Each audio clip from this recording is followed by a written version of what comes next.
to convert multiple photos into one PDF in mobile.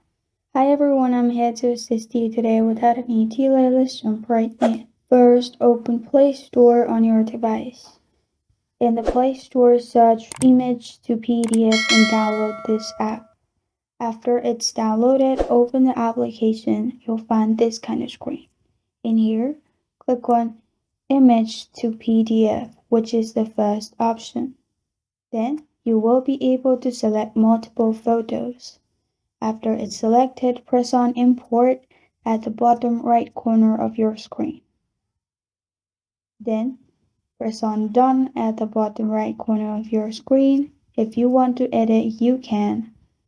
Then press on Convert to PDF at the bottom. Then you can edit the name, margins, compression settings, PDF page size, and press on Convert. After it's done, you can press on Open and you will find multiple photos in one PDF. This is how to convert multiple photos into one PDF in mobile.